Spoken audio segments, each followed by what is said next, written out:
बाउको नाम नलिए ल ओइ ओइ ओइ नपरे ओइ ओइ ओइ झगडा गरेर के बसेछ साथी भएर दुईजना। Hello guys, welcome to my new blog and new day. होइन म चाहिँ धेरै दिन पछि आउँदैछु। अब धेरै दिन आउँदैछु होइन, धेरै दिन पछि चाहिँ बनाउँदैछु। धेरै भयो त्यो 1-2 महिना या 1 महिना सायद भयो होला। किन यस्तो ढिलो बनाएको भन्दाखेरि चाहिँ होइन, अब त्यो भएर पनि अनि घरमै छु, कोही केटाहरू पनि छैन क्या भ्लग बनाउन हिँड्नु भने। अहिले चाहिँ अब बर्खाको मौसम पनि आउँदैछ होइन, हेर्नु मौसमै यस्तो छ, यस्तो मौसम छ। यहाँ चाहिँ फेरि पानी जम्जिन्छ क्या, त्यतिखेर बर्खाको सिजनमा पानी जम्छ अनि माछाहरू पनि हुन्छ। पहिले सानोमा चाहिँ मार्थ्यौँ, अहिले चाहिँ मार्नु छोडिदिइसकेको धेरै भयो। अब हुन्छ नि सब ठुलो हुँदै गयो। सानो बच्चाको उमेरमा पो मजा आउँथ्यो त अब खेल्नु। यहीँ खेलिन्थ्यो, यही खेतमा खेलिन्थ्यो सबैजना, याद आउँछ। अब कहाँ पुगिसक्यो केटाहरू, मै मात्रै यहाँ छु। अब कोहीहरूले त चिन्नु पनि छोडिसक्यो, बुली गरेको भन्छ होला, फेरि भएकै कुरा गरेको बोल्नु छोडिसक्यो, चिन्नु छोडिसक्यो। त्यही त के रिजन त्यो पनि थाहा छैन, भन्दैन पनि। त्यस्तो चलिरहेको छ लाइफ। अहिले चाहिँ टक्क भाइहरू पनि आयो कि, अनि खरायो अरे खरायो। एउटा कुकुर र एउटा मान्छे लिएर सिकारी लिएर हिँड्दैछौँ। अब बुलडग चाहिँ मलाई भनेको होला, त्यो कुकुर चाहिँ त्यही हो नि।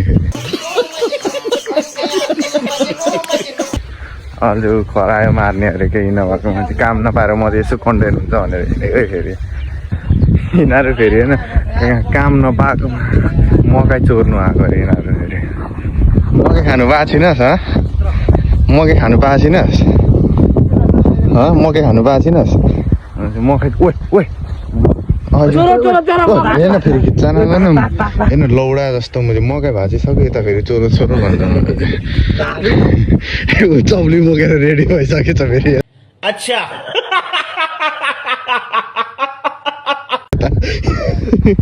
लु उता निस्कौँ न यहाँदेखि। यो भनेपछि यो रहेछ सुरुमा भाग्ने। चौली हातमा बोकिसकेको थियो भने। के अरे तिमीहरू साँच्चै दुईजनामा कसको हाइट ठुलो छ? कसको ठुलो छ? ला भाइ त तेरो बाउ जस्तो हो म। बाउको नाम नलिए ला, यसले के भन्न खोज्यो? ल ओइ नपरे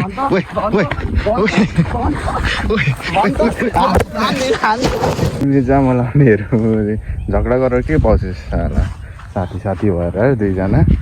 के भन्नु हाइट चाहिँ कसलाई भनेको क्या? बाउको नामले नि त फेरि बाउको नाम हेर्न ओइ फेरि पर्छ तिमीहरूको।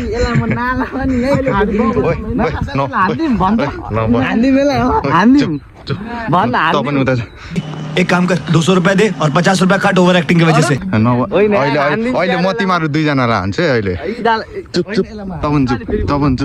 चुप होला।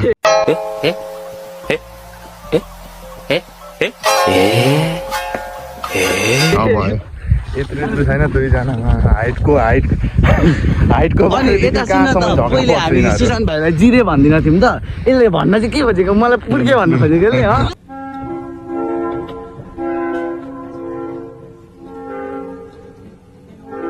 छोड्दे चुप भयो तिमीहरू भयो लु छोड्दे। त्यस्तो म साथी भएर झगडा परेछ दुईजना, लौडा जस्तो अघिसम्म झगडा गर्दै गरेको केटाहरू अहिले सँगै अङ्गालो पारेर हिँड्दैछ। क्या करना है तुझे? डिसाइड कर क्या करना है तुझे। नमस्ते और हैंडशेक के बीच में एकछिनमा झगडा पर्छ यो भाइहरू होइन, एकछिनमा यस्तो। अब चाहिँ घर जाँदैछौँ होइन। आजको लागि चाहिँ यति नै ब्लग। अब नेक्स्ट भिडियो आउँछ, हेर्नु होला। अरूलाई चाहिँ हस्त भाइ नमस्ते, लाइक र सब्सक्राइब गरिदिनु।